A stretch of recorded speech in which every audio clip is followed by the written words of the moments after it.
Hello everyone and welcome to day 2 of the CodeRefinery workshop, September, October 2025. I'm Enrico here, your workshop organizer for this time, along with Samantha.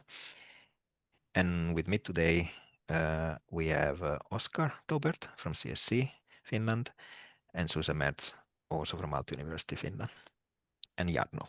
Jarno Rantahaurius, also from our team, is the broadcaster for today.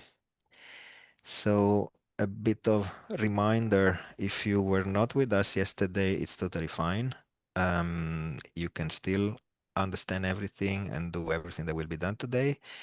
And if you want to rewatch what was done yesterday on Twitch TV, on the same link that you watch in this stream, you can also you can watch yesterday's videos later, for example, if you want to catch up. But in general, today you are good to understand what's been doing and also be able to do the exercises along with the instructors. In the workshop webpage that I'm showing right now, you find the materials for today. And so now I'm scrolling down to day 2. And today we will continue with this Git version control. And I'm gonna briefly give you a mini intro.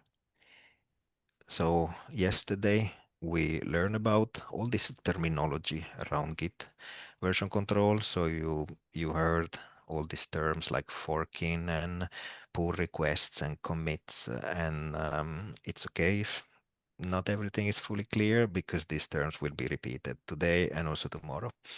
But the goal, what was important is that you understood the motivation, why it is so important to work with version control as a time machine to go back in time in a previous version of your code or whatever project that you are version controlling. Today, for day 2, we'll move to local work. So if yesterday we were using this github.com web browser, web server, meaning that the files were stored somewhere in the cloud, in actually Microsoft Cloud, because GitHub is Microsoft today.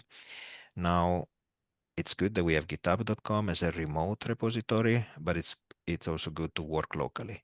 So, and this is what will happen today. So the files, instead of being just in github.com, will come to your computer. You will be able to edit them, do changes, and when you're happy, you can push them back to the cloud github.com servers, or, I don't want to spoil the fun. You will see today what we will do. In the links that you have received in your email, there is also this notes document. And just a reminder, although I was just chatting about it, when you visit this notes document, it looks like this. And you can use this to basically interactively ask questions to our instructors and our helpers. By clicking in the very top, there is a pencil, which will switch the notes from this view mode to this editor mode. And it's basically a simple text editor so that many hundreds of people can edit at the same time. Think it like a Google Doc, but a bit more reliable because Google Doc has limitations of simultaneous editing and also simplified.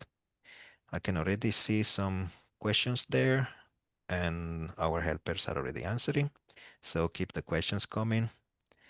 And I don't want to steal any other precious time to our instructors. I believe now it's good moment to switch to Susa's screen.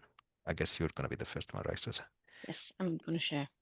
Excellent. Now So, sharing Susa's screen. Right. right. So the floor is yours. I will move out from the scene and have a great workshop, everyone.